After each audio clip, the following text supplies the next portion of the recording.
Today, the $80 million the Obama administration says it needs to close Guantanamo were denied to the Obama administration by that irrational, obstructionist party of no called the Senate Democrats.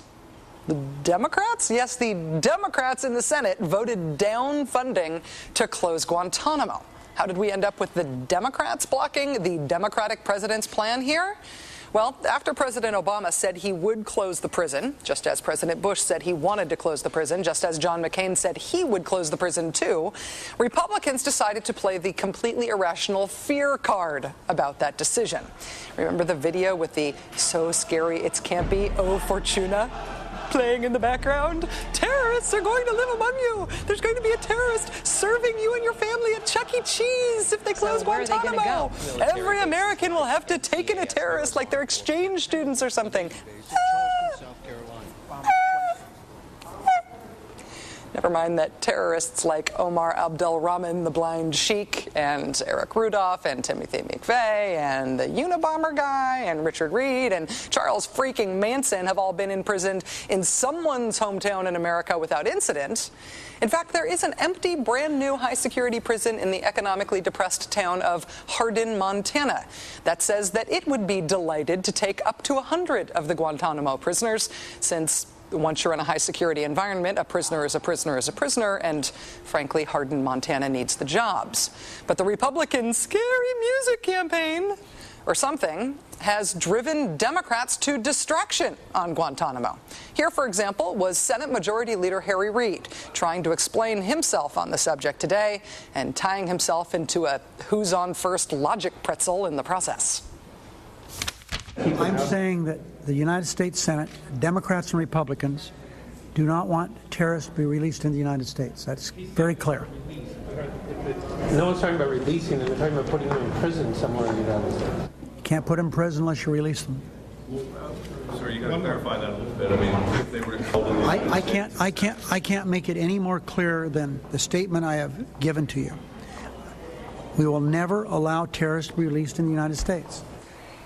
Can't put them in prison unless you release them.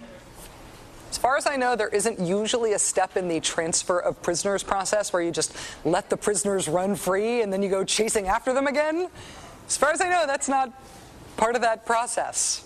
Joining us now is Congressman Adam Schiff, Democrat of California, a member of the House Judiciary Committee. Congressman Schiff, thank you very much for joining us. It's great to be with you again.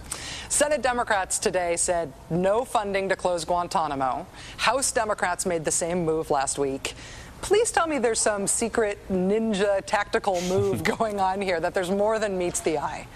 Well, there is more than meets the eye. I'm not sure it's a ninja tactic, but the Democrats in both houses do support the decision to close Guantanamo. It's the right decision, has to be done. Guantanamo's been a black eye and unfortunately a recruiting tool for terrorists around the world, and more than that, it's been ineffective in terms of prosecuting terrorists.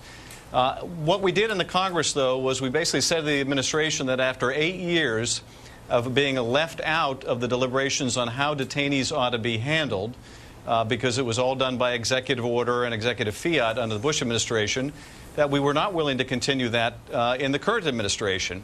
And it took the House and now the Senate withholding the funds for Gitmo to basically get the administration's attention. And actually, I have to say, Rachel, it was very effective, because within days of the House action, the administration for the first time announced that it intended to revive the commissions to some degree. That's the first time we heard any indication of what the administration planned to do with the detainees. So it had its effect. It was a blunt instrument, I have to admit, and maybe not the instrument I would choose to use.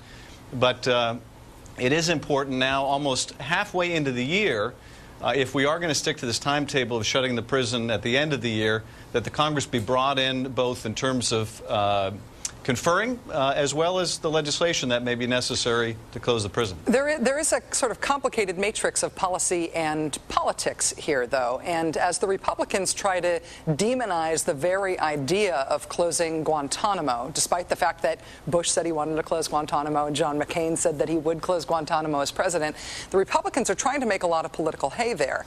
If congressional Democrats are trying to stop the funding in order to get a plan, one would hope that the congressional Democrats had a plan of their own that they were hoping the White House would get on board with, that they weren't just being an obstruction and trying to get attention without some sort of goal of their own. Is there a House Democratic goal here?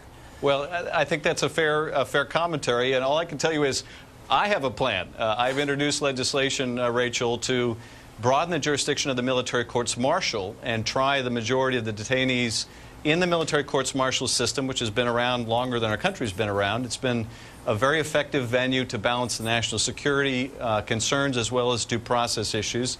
And when I raised in the Appropriations Committee that I thought this was the best model to use because, among other things, it would allow us to hold up to the rest of the world that we're giving these detainees effectively the same due process we give to our own troops when they're brought up on court-martial charges. I was ridiculed by Oliver North, which I took as great praise. But so, you know, there are some of us that are actively pursuing legislation to set up a model we think would be workable. I can't say that I have the whole Democratic caucus united behind this concept, but many of us are and have been for some time diligently working on it. And I would hope, and I've conveyed this to the White House counsel as well as our Attorney General, that this would be a collaborative process and indeed that we would work together. Even if some of this can be done by executive order, it will be stronger legally in the courts if it's done in concert with Congress. And also I think it's good public policy to have the buy-in of the Congress in how these detainees ought to be detained, how they ought to be tried, what due process should be applied.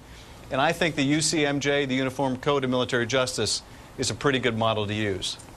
This is a plan that's going to obviously need buy-in on both sides because it's going to be controversial every step of the way. Democrats certainly getting attention from the White House on this and from me. I look forward to having you back to discuss this, discuss the policy here as it gets worked out. Congressman Schiff, thanks for joining us. Thank you. Look forward to it.